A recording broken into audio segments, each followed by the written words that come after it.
Presencia de Salman Rushdie el día de hoy con nosotros, y agradezco también de manera muy especial al gran escritor mexicano Pedro Ángel Palau, que nos va a hacer el favor, además de presentarlo, dialogar con Salman en esta ocasión. Y bueno, como es la apertura formal de este salón, a quienes nos hacen el honor de abrir este salón, son también merecedores de un obsequio de esta feria, una medalla conmemorativa que la esposa de Carlos Fuentes nos hará el favor de entregar en estos momentos antes de iniciar la ceremonia. Por favor, Silvia, si me acompaña.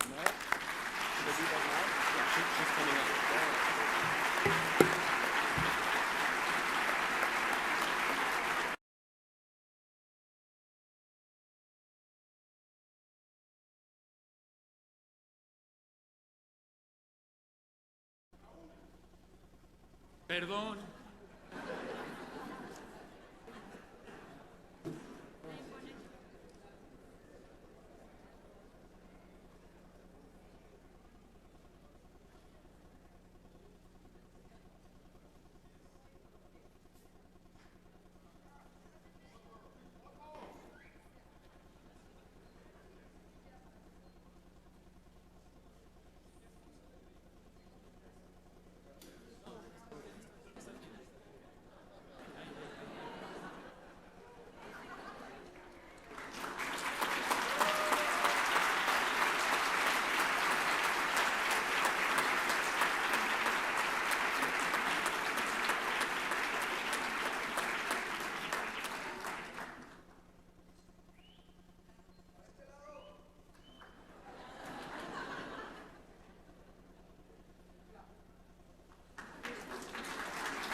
Bien, sin más, cedo el uso de la palabra a Pedro Ángel Palau para que nos haga el favor de, desde aquí o desde allá.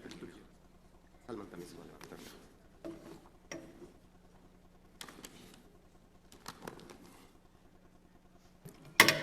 Muy buenas tardes. Ahora Carlos Fuentes está con nosotros físicamente, con Silvia y también espiritualmente con la medalla que le ha sido impuesta a Salman. Había una vez un contador de historias, un encantador de serpientes y audiencias que haría de la palabra su instrumento y su arma.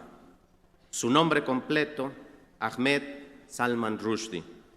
Había una vez un escritor de la estirpe de Sherazad que nació el 19 de junio de 1947 en Bombay, para él nunca será Mumbai, en India.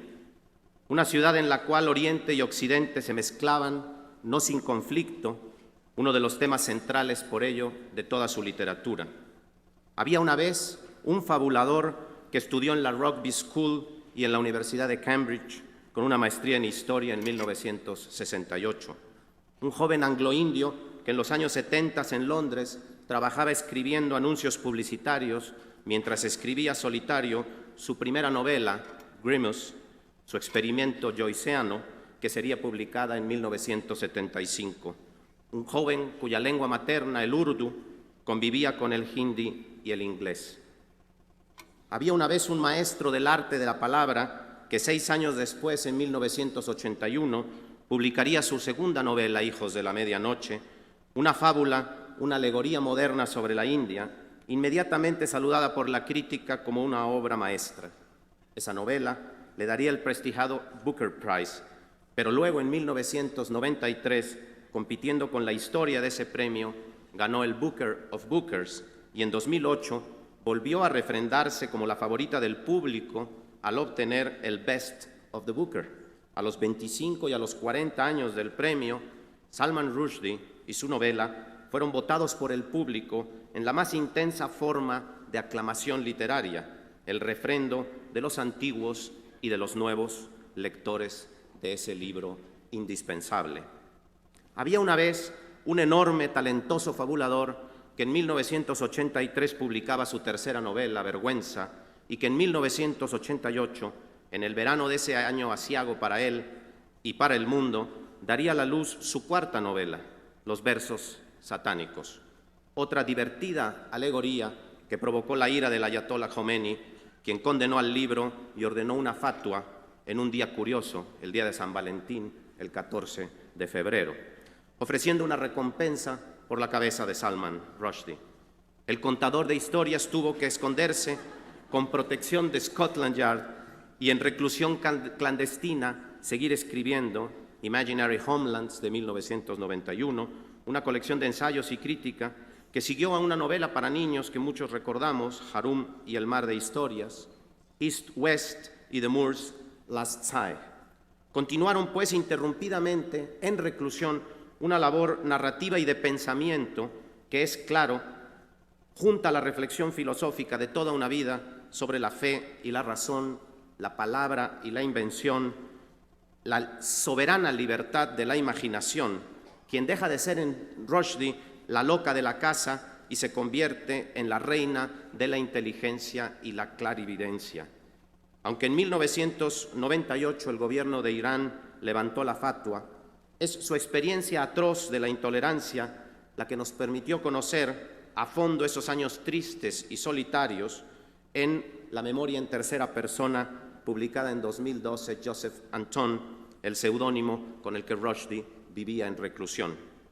Había una vez un maestro de la historia oral que volvió a la tierra, regresó a la vida pública, un fabulador que volvió a la ficción con The Ground Beneath Her Feet y Furia, pero también esa excepcional colección de sus ensayos escritos entre 1992 y 2002 cruza esta línea, que lo mismo aborda los ataques a las Torres Gemelas del 11 de septiembre que El Mago de Oz, la película que lo hizo escritor cuando apenas tenía 10 años y escribió un cuento que se ha olvidado, Over the Rainbow, pero que contiene ya, eso piensa Rushdie, no solo los elementos de su ficción, sino su mezcla entre historia oral y cuentos de hada, reflexión literaria vigente hasta esta, su última novela. Había una vez ese mismo novelista, ahora renovado, que nos entregó Shalimar el payaso en 2005, otra aguda reflexión sobre el terrorismo en la región de Kashmir, con excursiones al Estrasburgo ocupado por los nazis, pero que empieza y termina en Los Ángeles, y El encantador de Florencia, libre interpretación histórica del emperador Akbar de Mughal. Esas novelas, afirma Rushdie, quieren responder al tema de las palabras en colisión, a las preguntas centrales para un fabulador como él, como hacer que la gente se percate de que la historia de cada quien es en realidad parte de la historia de todos los demás. ¿Cómo hacer sentir al lector, se pregunta Rushdie, que lo que lee es en realidad la experiencia de su propia vida? Había una vez un escritor que al conceder su entrevista para la clásica revista The Paris Review, afirmaba contundente que le interesaba más la claridad como virtud hoy en día, alejándose de las virtudes de la dificultad. Siempre le pareció absurdo que el hecho de contar historias y la literatura se hubiesen disociado en el mundo contemporáneo. Había una vez un fabulador excelso, un novelista mayor que viajó hasta Guadalajara por segunda vez para abrir el Salón Literario y presentar su nueva novela 2 años, 8 meses y 28 noches. Quizá, después de Hijos de la Medianoche, otra de sus obras maestras. Lo que el tiempo demostrará seguramente. Otra vez el tema central de la novela, la fe o la razón. Pero no olvidemos que en esa intensa entrevista a la que he hecho referencia para The Paris Review, Rushdie nos decía: hay en los seres humanos, y lo cito, una necesidad de algo no material, algo que suele llamarse espiritual.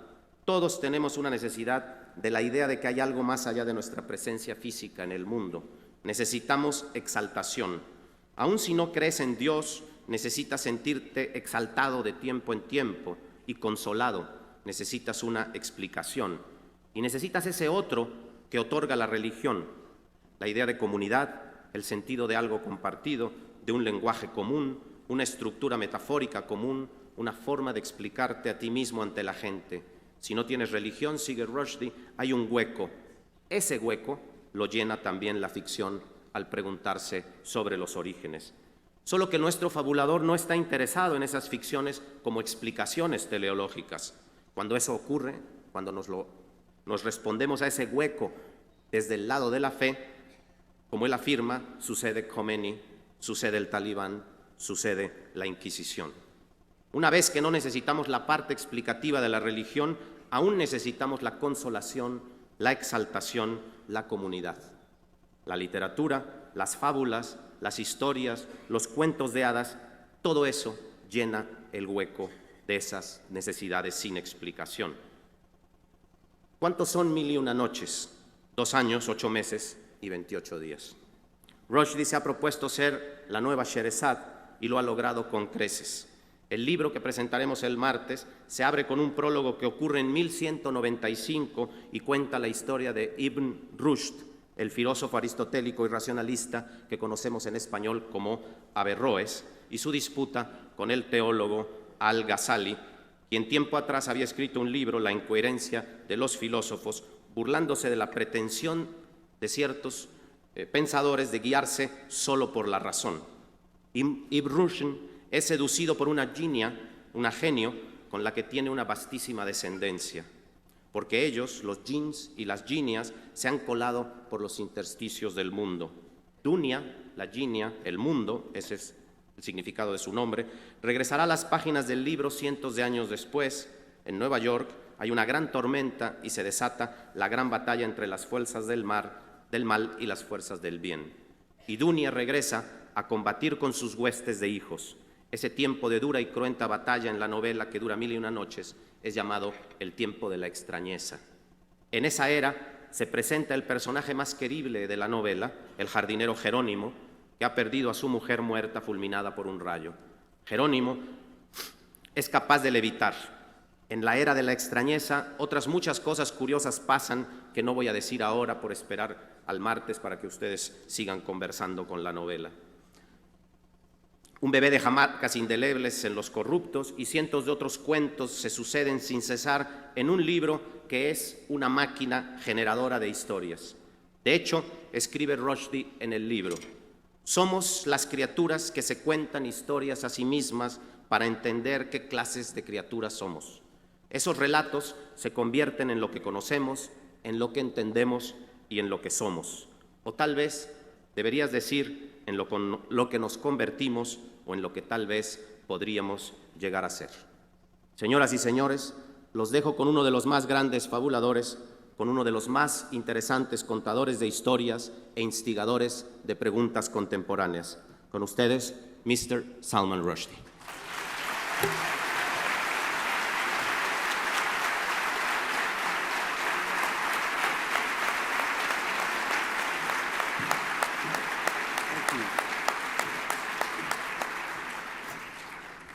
Thank you very much.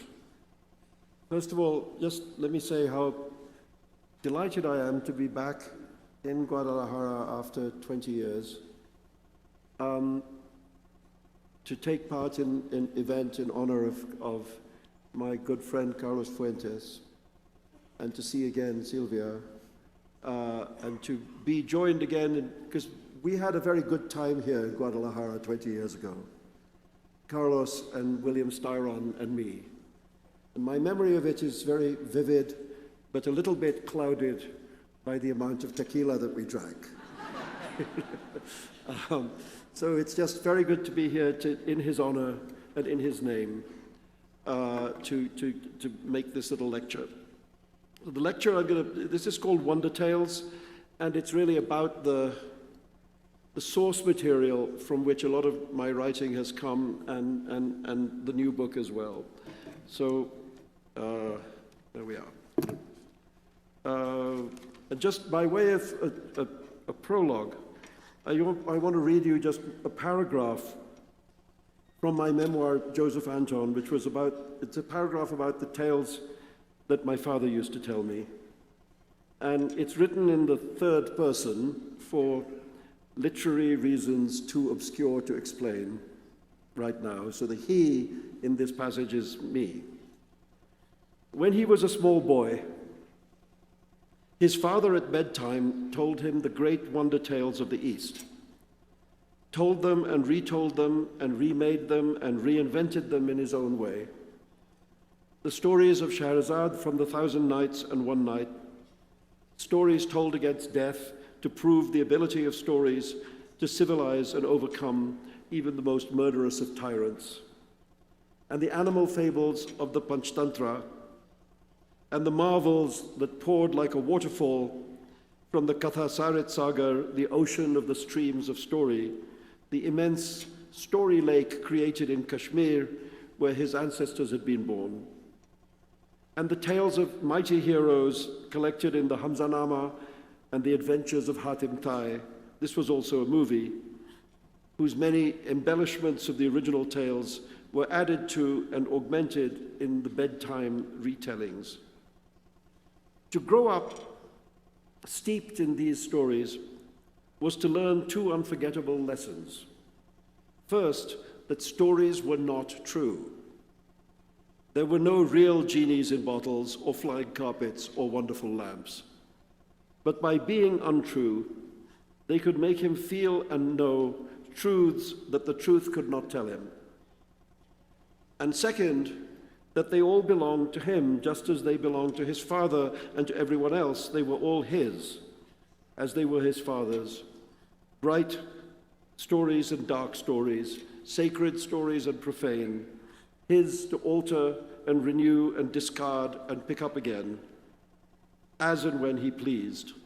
His to laugh at and rejoice in and live in and with and by, to give the stories life by loving them and to be given life by them in return.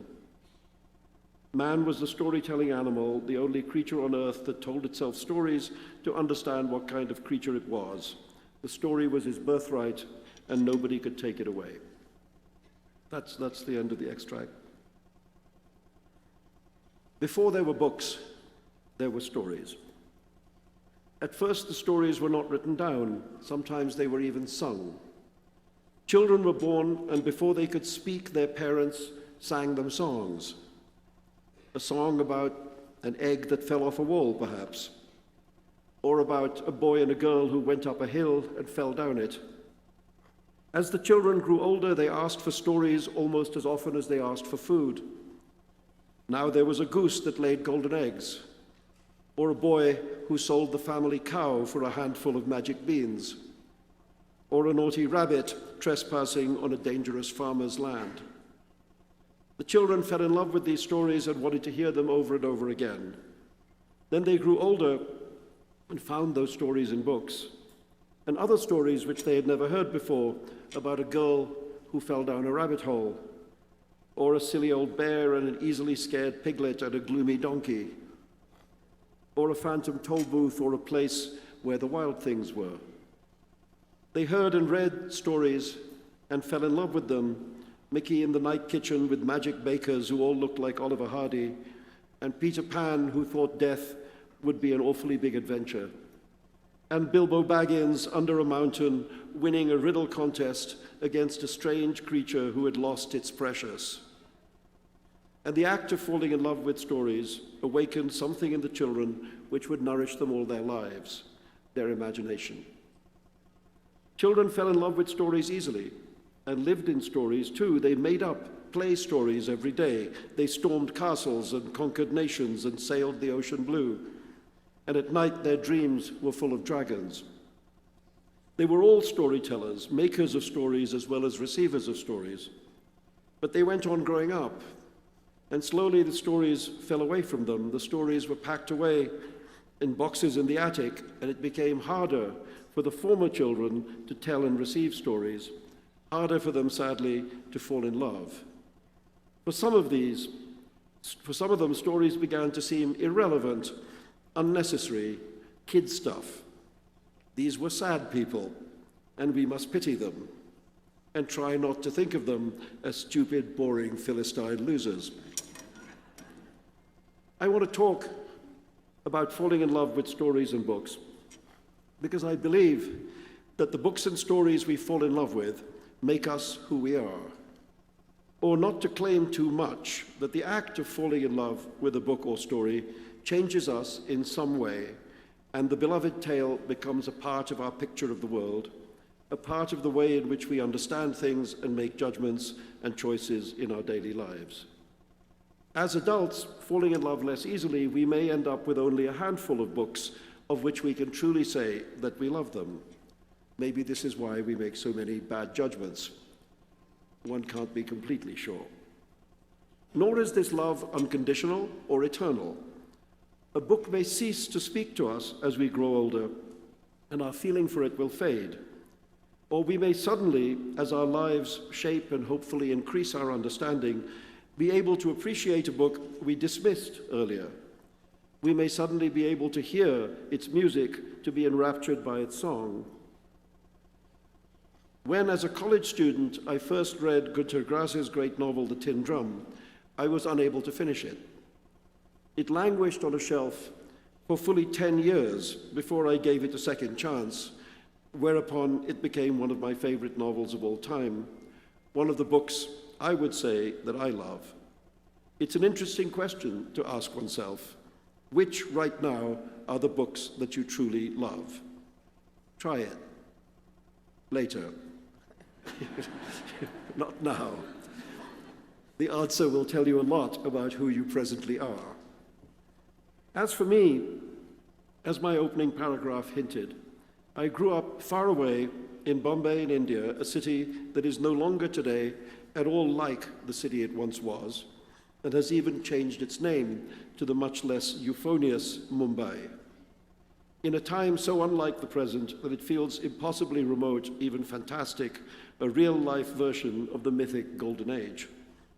Childhood, as the poet A.E. Housman reminds us in his great poem, The Land of Lost Content, often also called Blue Remembered Hills, is the country to which we all once belonged and all eventually lose. Into my heart an air that kills from yon far country blows. What are those blue remembered hills? What spires, what farms are those? That is the land of lost content. I see it shining plain, the happy highways where I went and cannot come again. In that far-off Bombay, the stories and books that reached me from the West seemed like true tales of wonder. Hans Christian Andersen's The Snow Queen, with its splinters of magic mirror that entered people's bloodstreams and turned their hearts to ice, was even more terrifying to a boy from the tropics, where the only ice was in the refrigerator. The Emperor's New Clothes felt especially enjoyable to a boy growing up in the immediate aftermath of the end of the British Empire. But the books of the British were still among us and had their impact. I recall devouring the Swallows and Amazons series written by Arthur Ransom, books about two families of children messing about in boats on a long, unnamed lake somewhere in the north of England. Having adventures with a pirate who was also an uncle, prospecting for gold and camping out on an island called Wild Cat. And to the amazed little Indian boy reading about all of this, it was incomprehensible, fabulous, and surreal that the children in the books were permitted so much unsupervised freedom. Their parent-free liberty awakened a hunger in that boy for a kind of anarchic restlessness that was not at that time available to him. A little later on, Huckleberry Finn made that hunger much, much worse. Perhaps tales of elsewhere always feel like fairy tales, and certainly it is one of the great wonders of literature that it opens up many elsewheres to us, from The Little Mermaid's underwater world to Dorothy's Oz, and makes them ours. But for me, the real wonder tales were closer to home, and I've always thought it my great good fortune as a writer to have grown up steeped in them. Some of these stories were sacred in origin, but because I grew up in a non-religious household, I was able to receive them simply as beautiful stories. This did not mean I did not believe them. When I heard, for example, about the Samudra Manthan, the tale of how the great god Indra churned the Milky Way in a giant churn, using the fabled Mount Meru as his churning stick to force the giant ocean of milk in the sky to give up its nectar, Amrita, the nectar of immortality, I began to see the stars in a new way. In that impossibly ancient time, my childhood, a time before light pollution made most of the stars invisible to city dwellers, a boy in a garden in Bombay could still look up at the night sky and hear the music of the spheres and see with humble joy the thick stripe of the galaxy there. I imagined it dripping with magic nectar. Maybe if I opened my mouth, a drop might fall in, and then I would be immortal too. This is the beauty of the wonder tale and its descendant fiction, that one can simultaneously know that the story is a work of the imagination, which is to say untrue, and believe it to contain profound truth. The boundary between the magical and the real at such moments ceases to exist. We were not Hindus, my family, but we believed the great stories of Hinduism to be available to us also. On the day of the annual Ganpati festival, when huge crowds carried effigies of the elephant-headed deity Ganesh to the water's edge at Chowpatty Beach to immerse the god in the sea, Ganesh felt as if he belonged to me too. He felt like a symbol of the collective joy and, yes, unity of the city, rather than a member of the pantheon of a rival faith. When I learned that Ganesh's love of literature was so great that he sat at the feet of India's Homer, the sage Vyasa, and became the scribe who wrote down the great Mahabharata epic, he belonged to me even more deeply. And when I grew up and wrote a novel about a boy called Salim with an unusually big nose, it seemed natural, even though Salim came from a Muslim family, to associate the narrator of Midnight's Children with the most literary of gods who just happened to have a big trunk of a nose as well. The blurring of boundaries between religious cultures in that old, truly secularist Bombay now feels like one more thing that divides the past from India's bitter, stifled, censorious, sectarian present. The Mahabharata and its sidekick, the Ramayana, two of the longest wonder tales of all, are still alive in India, alive in the minds of Indians and relevant to their daily lives in the way the gods of the Greeks and Romans were once alive in Western imaginations. Once, not so long ago, it was possible in the lands of the West to allude to the story of the shirt of Nessus, and people would have known that the dying centaur Nessus tricked the wife of Hercules into giving her husband his shirt, knowing that it was poisoned and would kill him. Once everyone knew that after the death of Orpheus, greatest of poets and singers, his severed head continued to sing. These images and many others were available as metaphors to help people understand the world. Art does not die when the artist dies, said Orpheus's head. The song survives the singer. And the shirt of Nessus warned that even a very special gift may be dangerous. Another such gift, of course, was the Trojan horse, which taught us all to fear the Greeks. Some metaphors of the wonder tales have managed to survive. But in India, as I grew up, the wonder tales all lived, and they still do. Nowadays, it isn't even necessary to read the full Ramayana or Mahabharata.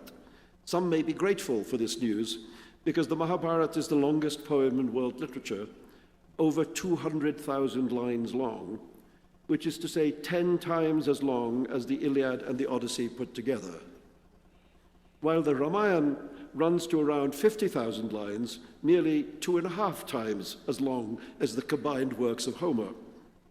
Fortunately for younger readers, the immensely popular comic book series, Amar Chitra Katha, Our Picture Stories, offers adept renderings of tales from both. And for adults, a 94-episode TV version of the Mahabharata brought the nation to a stop each week when it was originally screened in the 1990s and found an audience numbering in the hundreds of millions. It has to be admitted that the influence of these tales is not always positive. The sectarian politics of the Hindu nationalist parties like the BJP uses the rhetoric of the past to fantasize about a return to Ram Rajya, the reign of Lord Ram, a supposed golden age of Hinduism without such inconveniences as members of other religions to complicate matters. The politicization of the Ramayana and of Hinduism in general has become, in the hands of unscrupulous sectarian leaders, a dangerous affair. The recent attack on the book The Hindus, written by one of the world's greatest Sanskritist scholars, Wendy Doniger, a work of considerable scholarship, and the craven decision of Penguin India to withdraw in pulp copies of the work in response to fundamentalist criticism, is a sharp contemporary illustration of that fact. Problems can extend beyond politics. In some later versions of the Ramayana, the exiled Lord Ram and his brother Lakshman leave Ram's wife Sita alone in their forest dwelling one day while they hunt a golden deer, not knowing that the deer is actually a Rakshasa, a kind of demon in disguise. To protect Sita in their absence, Lakshman draws a rekha, or an enchanted line, around their home. Anyone except Ram, Lakshman, and Sita who tries to cross it will be burned to death by flames that erupt from the line.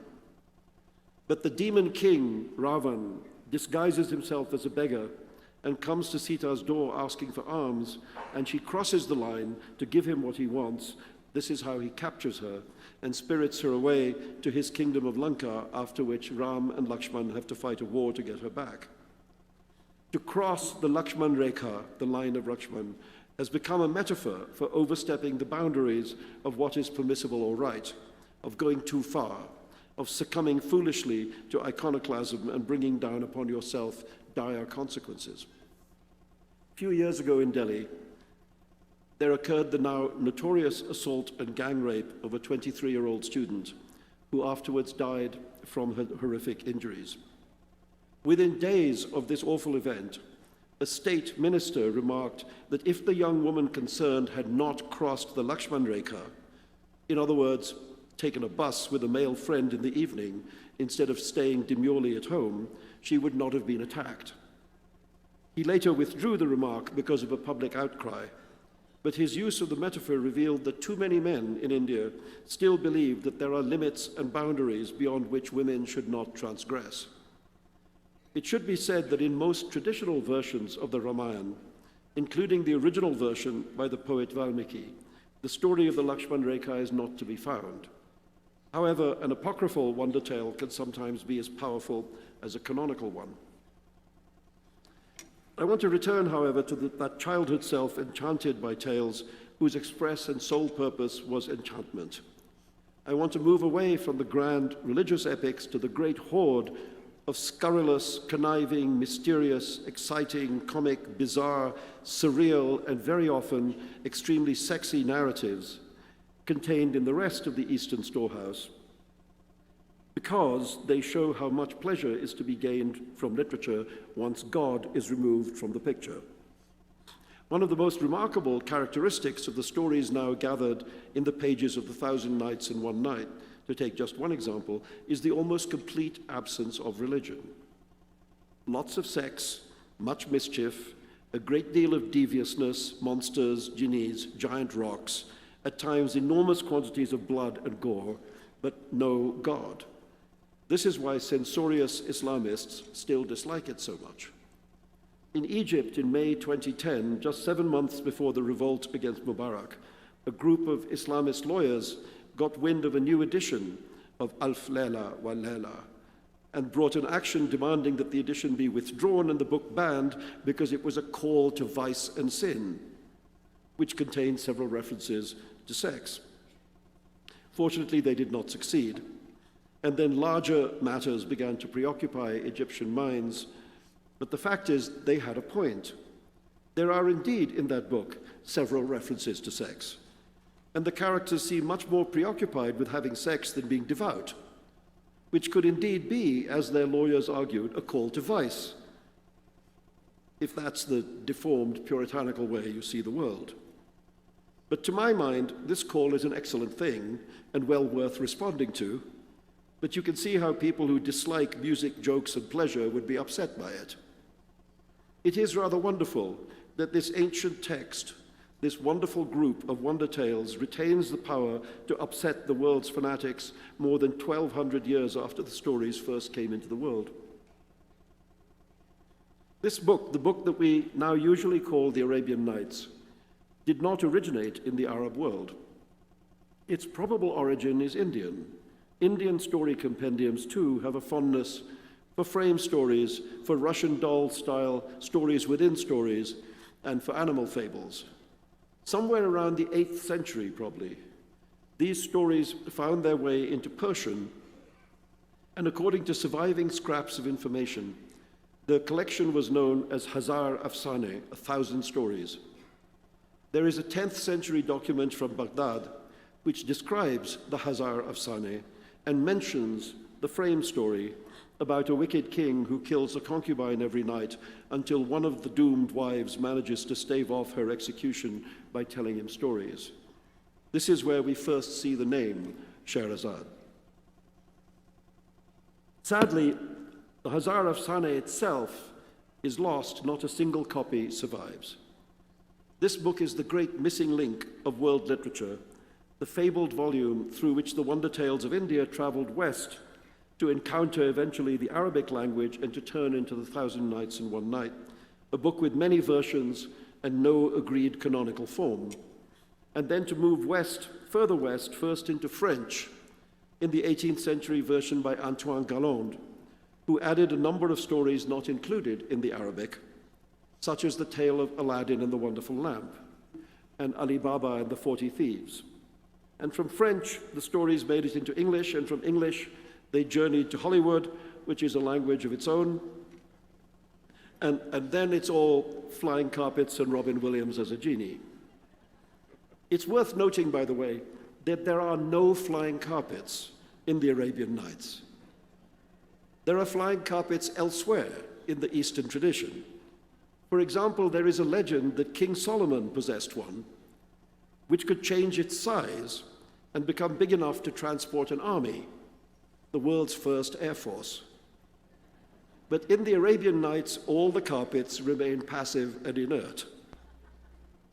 The great migration of narrative from India to the West has inspired much of the world's literature, all the way down to the magic realism of the South American fabulists, so that when I, in my turn, used some of those devices, I had the feeling of closing a circle and bringing that story tradition all the way back home to the country in which it began. But I mourn the loss of the Hazar Afsane, which, if rediscovered, would complete the story of the stories, and what a find that would be. Perhaps it would solve a mystery at the heart of the frame story, or rather at the very end of it, and answer a question I have been asking myself for some years. Did Scheherazade and her sister Dunyazad finally, after 1,000 Nights and One Nights, become murderers and kill their bloodthirsty husbands? It was, I confess, this bloody aspect of the frame story that first attracted me to the Arabian Nights. Let's just make a small calculation. How many women did they actually kill? This king, this Shahryar, the Sassanid monarch of the island or peninsula of India and China, wherever that is, and his brother Shah Zaman, sovereign ruler over barbarian Samarkand.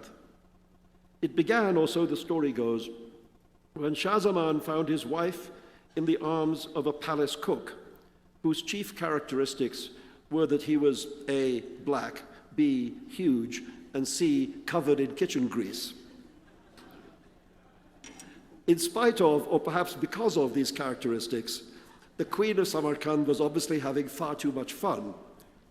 So Shah Zaman chopped her and her lover into several pieces, left them there on the bed of their delight, and headed for his brother's home, where not long afterwards, he chanced to see his sister-in-law, Shahryar's queen, in a garden by a fountain in the company of 10 ladies-in-waiting and 10 white slaves. The 10 and 10 were busy gratifying one another. The queen, however, summoned her own lover down from a convenient tree. This hideous fellow was, yes, A, black, B, huge, and C, slobbering.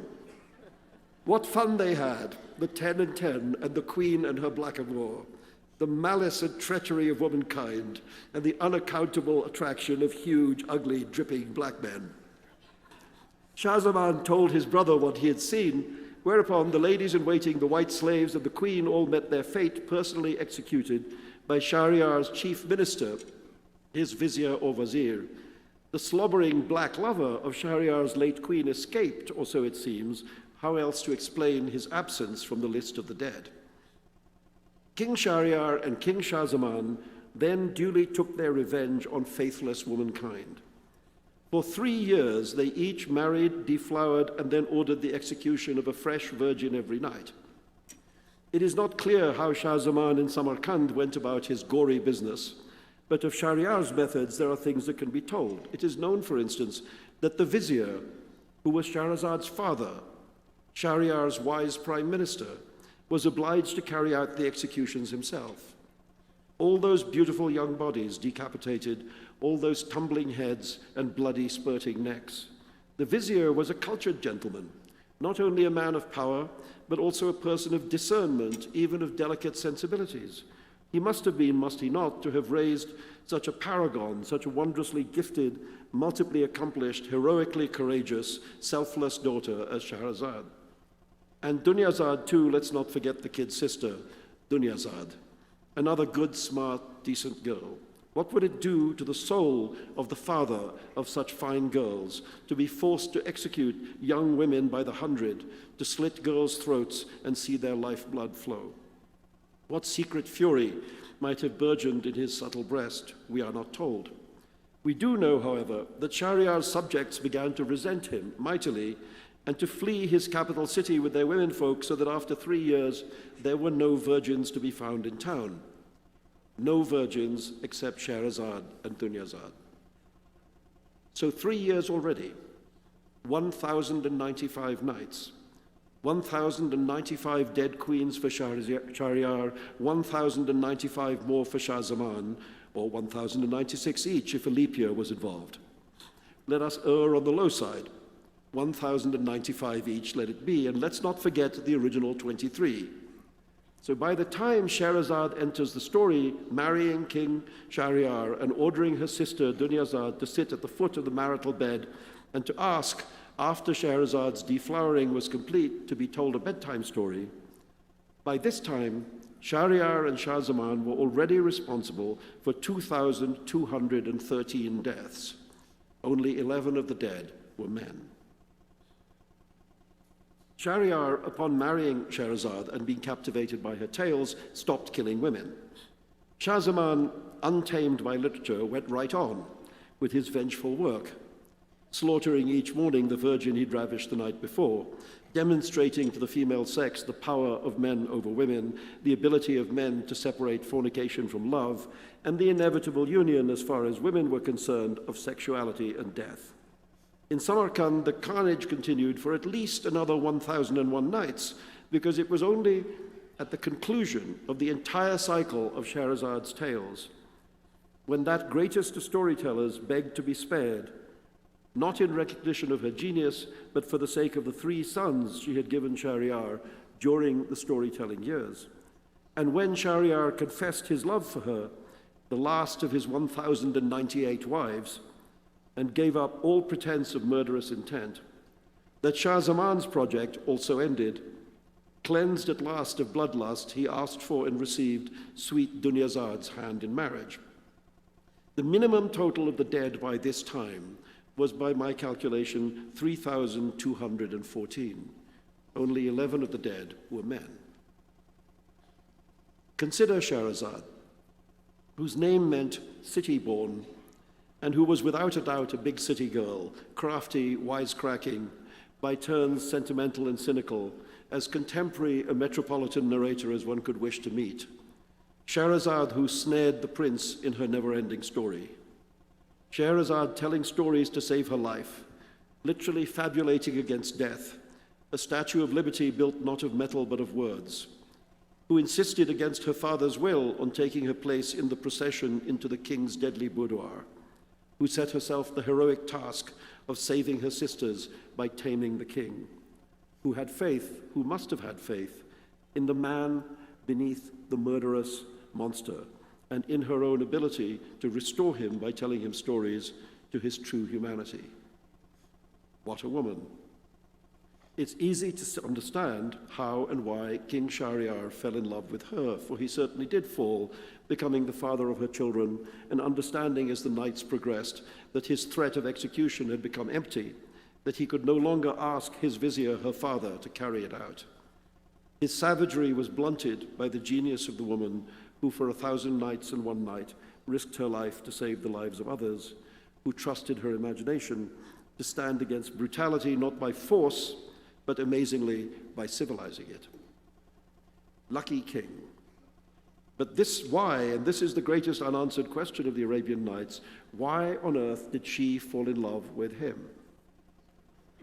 And why did Dunyazad, her younger sister, who sat at the foot of the marital bed for 1,000 nights and one night, watching her sister being ravished by the murderous king and listening to her stories, Dunyazad, the eternal listener and voyeur, why did she agree to marry Shah Zaman, a man even deeper in blood than his story-charmed brother?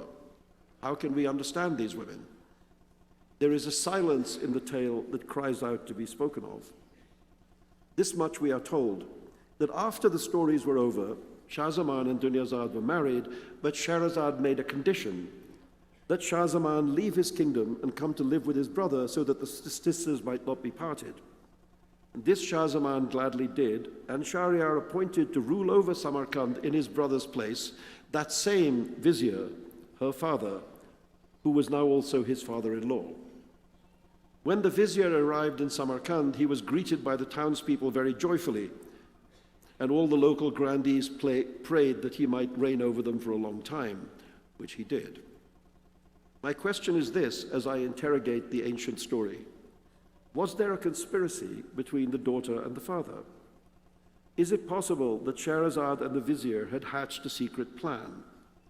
For thanks to Shahrazad's strategy, her father was no longer a courtier and unwilling executioner, but a king in his own right, a well-beloved king, what was more, a wise man, a man of peace succeeding a bloody ogre. And then, without explanation, death comes simultaneously for Shahryar and Shah Zaman. Death, the destroyer of delights and the severer of societies, the desolator of dwelling places and the garnerer of graveyards, came for them. And their palaces lay in ruins, and they were replaced by a wise ruler whose name we are not told. But how and why did the destroyer of delights arrive? How was it that both brothers died simultaneously, as the text clearly states, and why did their palaces afterwards lie in ruins? And who was their successor, the unnamed and the wise? We are not told.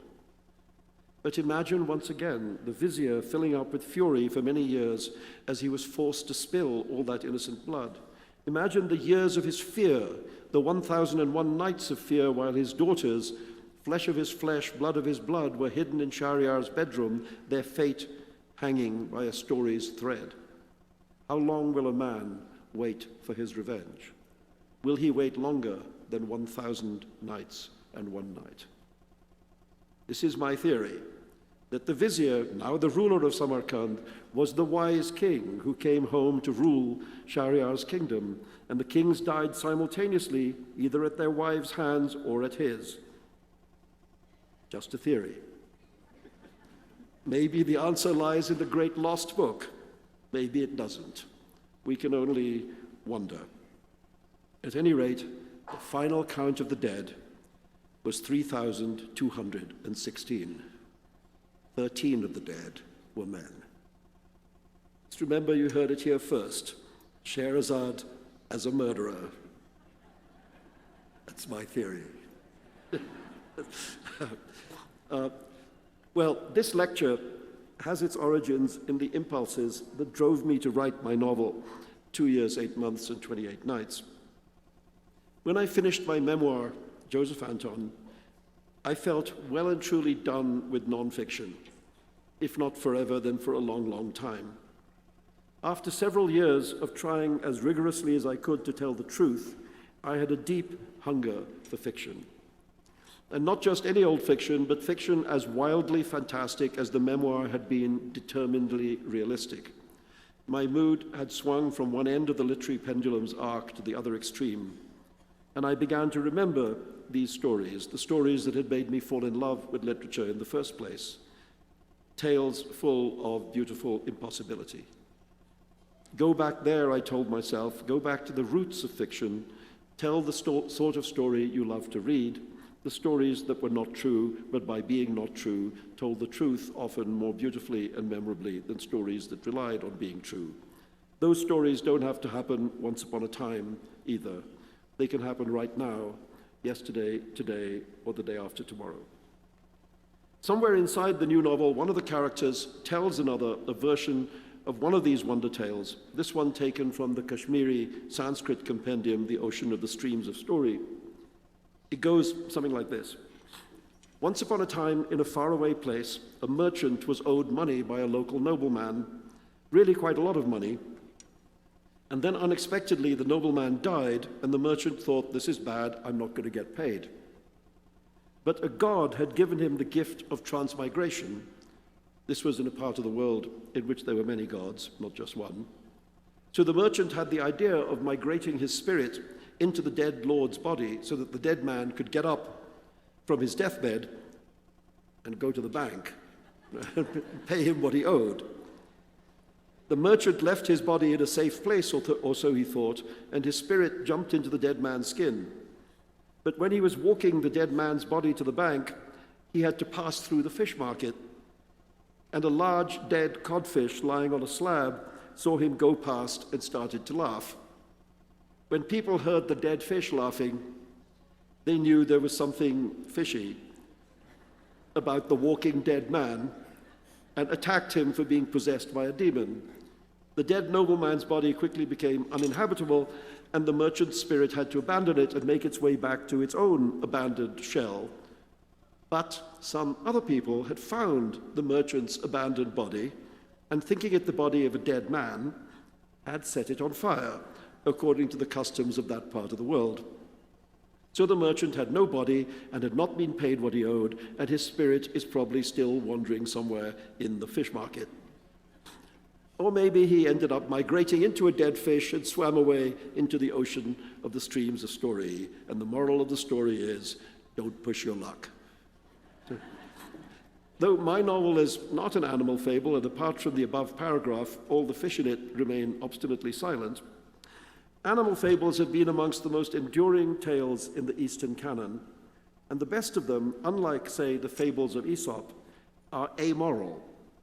They don't seek to preach about humility or modesty or moderation or honesty or abstinence. They do not guarantee the triumph of virtue. As a result, they seem remarkably modern. The bad guys often win. The collection known in India as the Panchtantra features a pair of talking jackals, Karataka, the good or better one of the two, and Damanaka, the wicked schemer. At the book's outset, they are in the service of the Lion King, but Damanaka doesn't like the lion's friendship with another courtier, a bull, and tricks the lion into believing the bull to be an enemy. The lion murders the innocent animal while the jackals watch. The end.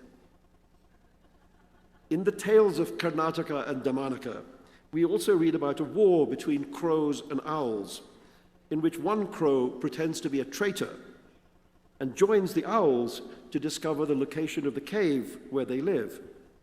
Then the crows set fires at all the entrances to the cave, and the owls all suffocate to death. The end. In a third story, a man leaves his child in the care of his friend, a mongoose, and when he returns, he sees blood on the mongoose's mouth and kills it, believing it has attacked his child. Then he discovers the mongoose has actually killed a snake and saved his child, but by now the mongoose is unfortunately deceased. The end. Many of Aesop's little morality tales about the victory of dogged slowness, the tortoise, over arrogant speed, the hare, or of the foolishness of crying wolf when there is no wolf, or of killing the goose that lays the golden eggs, seem positively soppy when compared to this Quentin Tarantino savagery. So much for the cliched stereotype of the peaceful, mystical East. As a migrant myself, I have always been fascinated by the migration of stories, and these jackal tales traveled almost as far as the Arabian Nights narratives, ending up in both Arabic and Persian versions, and then in Hebrew and Latin, and eventually as the tales of Bidpai, they were translated into English and French. Unlike the Arabian Nights stories, however, they have faded from modern readers' consciousnesses, perhaps because their insufficient attention to happy endings has made them unattractive to the Walt Disney Company.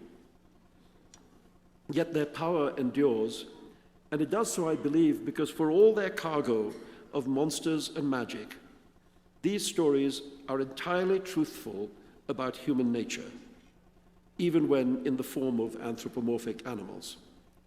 All human life is here, brave and cowardly, honorable and dishonorable, straight-talking and conniving, and the stories ask the greatest and most enduring question of literature: how do ordinary people respond to the arrival in their lives of the extraordinary? And they answer, sometimes we don't do so well, but at other times we find resources within ourselves we did not know we possess. And so we rise to the challenge, we overcome the monster. Beowulf kills Grendel, and Grendel's more fearsome mother as well. Red Riding Hood kills the wolf. Beauty finds the love within the beast, and then he is beastly no more. And that is ordinary magic, human magic, the true wonder of the wonder tale. I'm trying to make a case in favor of something which is pretty much out of fashion these days. By general consensus, we live in an age of nonfiction. Any publisher and bookseller will tell you that. What's more, fiction itself seems to have turned away from fiction. I'm speaking now of serious fiction, not the other kind. In the other kind of fiction, fictiveness is alive and well. It's always twilight, people are playing Hunger Games, and Leonardo da Vinci is just a code. Serious fiction has turned towards realism, of the Elena Ferrante and Knausgaard kind, fiction which asks us to believe that it comes from a place very close to, if not identical with, the author's personal experience, and away, so to speak, from magic. Many years ago, in a famous essay, the great Czech writer Milan Kundera proposed that the novel has two parents, Tristram Shandy and Clarissa Harlowe. From Samuel Richardson's Clarissa descends the great tradition of the realist novel, while from Sterne's Life and Opinions of Tristram Shandy comes a smaller trickle of weirder books. It is the children of Clarissa who have filled the literary world, Kundera said, and yet, in his opinion, it was on the Shandian side, the antic, playful, comic, eccentric side, that most new and original work remained to be done. Kundera was suggesting that the possibilities of the realist novel have been so thoroughly explored by so many authors that very little new remains to be discovered. If he is right, the realist tradition is doomed to a kind of endless repetitiveness. For innovation, for newness, and remember that the word novel contains the idea of newness, we must turn to unrealism and find new ways of approaching the truth through lies. The wonder tales of my childhood taught me not only that such approaches were possible, but that they were manifold, almost infinite in their possibilities, and that they were fun. As I said, the purveyors of dreadful fiction in books and films have understood the power of the fantastic, but all they're able to purvey is the fantastic reduced to comic strip two-dimensionality.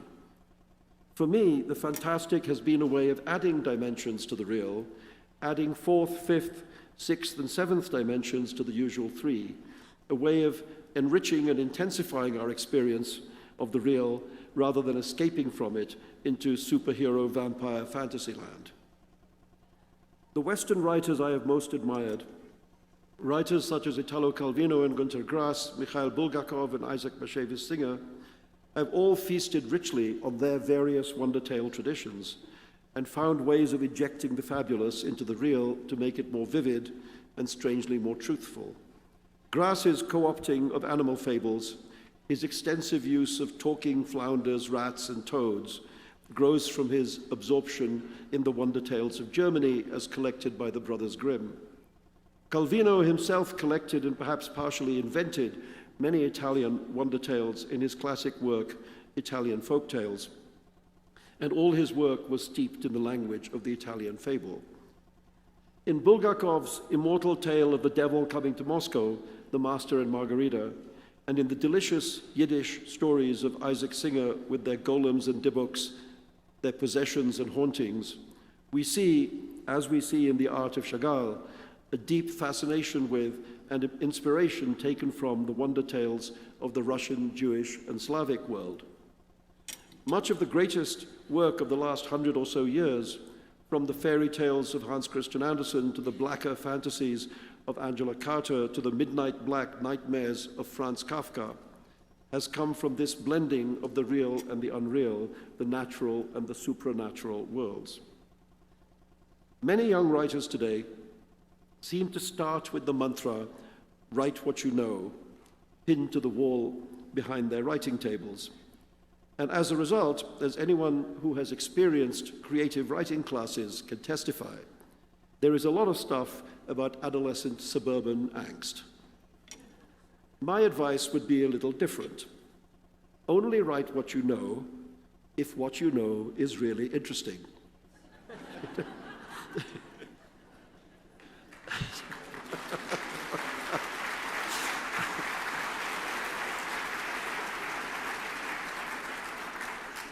If you live in a neighborhood like Harper Lee's or William Faulkner's, by all means feel free to tell the heated tales of your own personal Yoknapatawpha County, and you'll probably find you never need to leave home at all. But unless what you know is really interesting, don't write about it. Write about what you don't know. This can be done in two ways. One way is to leave home and go and find a good story somewhere else. Melville and Conrad found their stories at sea and in faraway lands, and Hemingway and Fitzgerald, too, had to leave home to find their voices in Spain or on the Riviera or in East and West Egg. The other solution is to remember that fiction is fictional and try to make things up. We are all dreaming creatures. Dream on paper. And if it turns out like Twilight or the Hunger Games, tear it up and try to have a better dream.